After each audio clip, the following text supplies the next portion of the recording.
আসলে পুলিশও এখানে যে পরিমাণ শিক্ষার্থী এবং পক্ষ প্রতিপক্ষ তার তুলনায় পুলিশের যে সংখ্যা সেটি খুবই নগণ্য বলা চলে। ফলে পুলিশও আসলে রাস্তার একপাশে দাঁড়িয়ে তারা অবস্থান নিয়ে দেখা ছাড়া তারা আর কিছু করছেন না। অন্যদিকে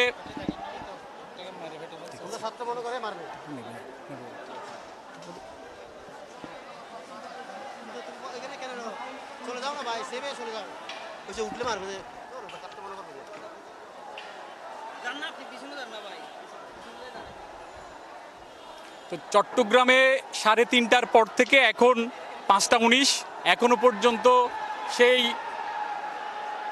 রণক্ষেত্র বা যুদ্ধং পরিস্থিতি সেটি চলছে। কিছুক্ষণ পরপরই আসলে এখানে ককটেল বিস্ফোরণ, এর বাইরেও ইট পাটকেল তো আছেই, নানা জনের হাতে ইট, লাঠি, হকি স্টিক, নানা রকম মারণাস্ত্র আমরা দেখতে পাচ্ছি। তো পক্ষে বিপক্ষে অবস্থান নিয়ে সবাই কিন্তু এখন অবস্থান করছে। সামনে চলে আসেন, ইট পাটকেল মারতেছে, আসেন আসেন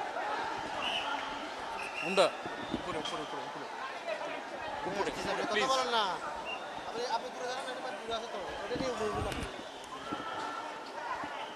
দুই পক্ষ মুখোমুখি হয়ে ইট পাটকেল ছোঁড়াছুড়ি চলছে। তো এই পরিস্থিতি সেই দুপুরের পর থেকেই 3:30 থেকেই কিন্তু চলছে। কোটা সংস্কার চেয়ে এক দফা দাবিতে যে কর্মসূচি এবং সারা দেশব্যাপী যে হামলা হয়েছিল তার প্রতিবাদে আজকে সংস্কার কোটা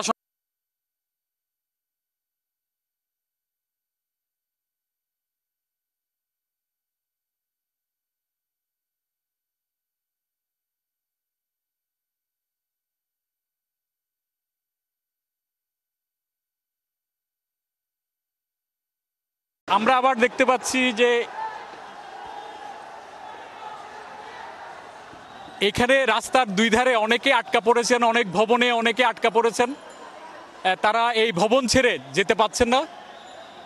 উভয় পাশে প্রায় 4-5 কিলোমিটার জায়গা জুড়ে সড়কের উভয় পাশে যে ব্যবসা প্রতিষ্ঠানগুলো রয়েছে, যে ঘরবাড়িগুলো রয়েছে, সেই ঘরবাড়ির প্রত্যেকটাতেই সাধারণ মানুষ আটকা পড়েছেন, তারা যেতে পারছেন না।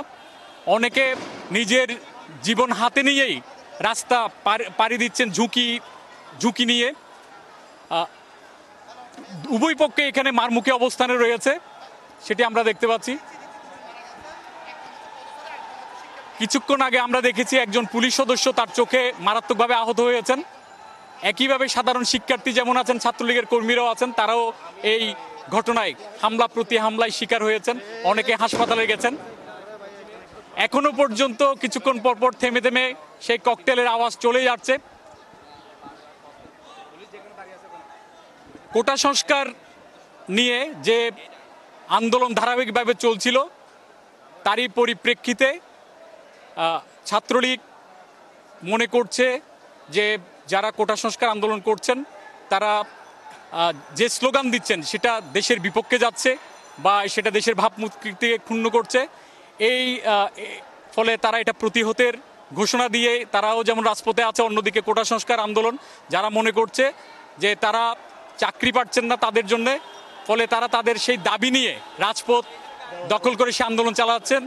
তা আমরা দেখতে পাচ্ছি যে সেই ধাওয়া পাল্টা ধাওয়া এখনও অব্যাহত রয়েছে, ইট পাটকেল ছোঁড়াছুড়ি সেটিও অব্যাহত রয়েছে।